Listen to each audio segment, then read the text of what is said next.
ఈరోజు వాళ్ళందరూ దేవుడి ప్రసాదం గురించి మాట్లాడుతున్నారు, మన పైన ఆరోపణలు చేస్తున్నారు. ఇక్కడున్న కార్యకర్తలు అందరికీ ఒక విషయం చెప్పాలనుకున్నా. నేను టీటీడీ లడ్డు విషయంలో రాజకీయం చేయదలుచుకోవాలి, కానీ మీ ముందల వాస్తవాలు పెట్టాలనుకుంటున్నా. 2019 వరకు నెయ్యి ఎప్పుడు తీసుకున్న లడ్డు కోసం అద్భుతమైన టెస్టింగ్ చేసేవాళ్ళం, ఒక పద్ధతి ప్రకారం వెళ్ళేవాళ్ళం. కర్ణాటకలో ఉంది KMF అని, Karnataka milk federation cooperative dairy. వాళ్ళ దగ్గర నుంచే మనం ఎక్కువ శాతం నెయ్యి కొనేవారు. ఎంత రేట్ అయినా మంచి నెయ్యి ఇస్తారని వాళ్ళ దగ్గర కొనేవాళ్ళం. వీళ్ళ అధికారంలోకి వచ్చారు 2019లో. వచ్చి అన్ని మార్చేశారు, టెండర్ షరతులు మార్చేశారు. ఏకంగా చిన్న కంపెనీలకు ఇచ్చేదానికి వాళ్ళు టెండర్లు చేశారు. దాని తర్వాత 2022లో శాంపిల్ తీసుకుని టెస్ట్ చేస్తే శాంపిల్ ఫెయిల్ అయింది. ఆ రిపోర్ట్ బయటికి రాకుండా తొక్కారు. మనందరం ప్రతిపక్షంలో ఉన్నప్పుడు చర్చించాం, అదేంటి నాణ్యత తగ్గినట్టుంది లడ్డూలోని. ఎంతమంది సోషల్ మీడియాలో పెట్టారు, వీడియోలు పెట్టారు.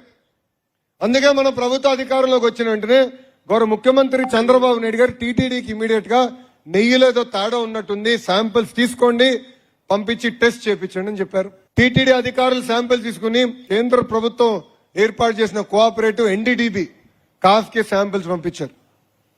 దాంట్లో చాలా స్పష్టంగా యానిమల్ ఫ్యాట్ ఉంది, వెజిటేబుల్ ఆయిల్ ఉందని చెప్తాం జరిగింది. అది మొన్న వచ్చిన ఛార్జ్ షీట్ పేజ్ నంబర్ 35లో చాలా స్పష్టంగా CBI వాళ్ళు కూడా చెప్పారు. ఇది మీకు ఎందుకు చెప్తున్నానంటే ఇప్పుడు కొత్త డ్రామా మొదలుపెట్టారు. టీటీడీ లడ్డును కూడా వదిలిపెట్టట్లేదు, దేవుడి లడ్డు పైన డ్రామా మొదలుపెట్టారు. అందుకే మనందరం అప్రమత్తంగా ఉండాలి. ఇంకా చాలా డ్రామాలు చేస్తాడండి. వాస్తవంగా జగన్ గారు సినిమాల్లోకి వెళ్లాల్సిందే. ఆయనకు ఆస్కర్ కాదు కదా, భాస్కర్ అవార్డు ఇచ్చిండే వాళ్ళందరం కలిసి. అంత అద్భుతంగా నటిస్తాడు. వాళ్ళే తప్పులు చేస్తారు, వాళ్ళే కల్తీ నెయ్యి సప్లై చేస్తారు, తిప్పి మన్ను అంటారు. అదేంటో నాకే అర్థం అవుతుంది. కోడి కత్తి మన పైన చెప్పారు.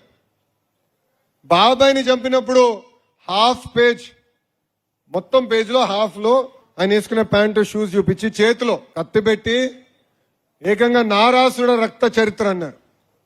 ఇప్పుడు దాని గురించి చర్చ. గుల్కరాయ్ అట్లనే చెప్పారు. ఈరోజు లడ్డు విషయంలో కూడా మన పైన నెపం వేస్తున్నారు. అందుకే నేను మిమ్మల్ని అందరినీ కోరేది, మనం అప్రమత్తంగా ఉండాలి.